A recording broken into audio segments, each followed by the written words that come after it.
¿Nombres canarios o nombres guanches? ¿A qué nos referimos cuando decimos que son nombres guanches? ¿Es lo mismo que hablar de nombres canarios? Sí y no. Quizás ya sabías que de entre la amplia variedad y cantidad de nombres canarios que tenemos en las islas, todos no son nombres guanches, pero sí todos los nombres guanches son nombres canarios. Me explico. Los nombres canarios son todos aquellos nombres originarios de las Islas Canarias, entre los que destacan los nombres guanches, aquellos nombres que usaban los aborígenes canarios antes de la conquista de Canarias, o aquellos nombres que han nacido de topónimos guanches, nombres de lugares, es decir, nombres de lugares convertidos en antropónimos, en nombres de personas.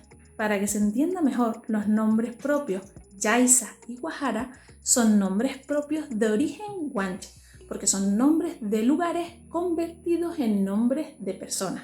Y además, los nombres guanches que conocemos en la actualidad son nombres castellanizados, o sea, adaptados a la fonética del castellano de aquella época. Se pronuncian y se escriben como lo entendió la persona que los escuchó y los registró. Por ejemplo, no existía un aborigen que se llamara Raico, escrito con esas letras, sino que así es como lo entendió y quedó registrado. Y por ese mismo motivo también existen varias versiones de un mismo nombre, como por ejemplo el nombre del Mensei Bencomo, rey de Taoro. Bencomo, Bentomo, Benchomo, Benitomo, Benichomo, un montón. Y esto nos lleva a pensar, de alguna manera, debería existir algunas reglas a la hora de escribir correctamente los nombres canarios, como por ejemplo Guasimara con S y el nombre de Cataiza sin H y con I latina, o el nombre de Naira con la I latina. Todo lo que haga falta para evitar distintas versiones de un mismo nombre y acercarnos lo más posible a la fonética original de los antiguos y actuales pobladores de las islas. Dicho esto,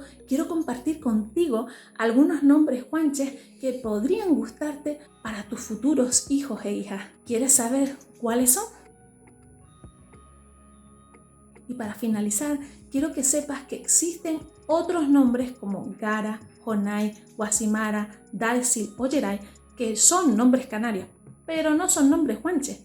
Fueron creados a posteriori. Los nombres canarios, Jonay y Gara, están basados en una leyenda canaria, es decir, no se han encontrado registros en fuentes históricas de aborígenes con esos nombres. Por lo tanto, son nombres canarios y no de origen guanche. Mientras que Guasimara y Dalsil fueron inventados por Antonio de Viana en su obra, pasando a formar parte de los nombres canarios. Y en el caso de Yeray, es un nombre muy utilizado, pero no existe referencias confirmadas de que fuera usado por los guanches. Por lo tanto, es un nombre canario y no de origen guanche. ¿Y tú? ¿Tienes un nombre o apellido guanche? ¿Te gustaría compartirlo aquí en los comentarios con toda la comunidad? Déjalo en el vídeo.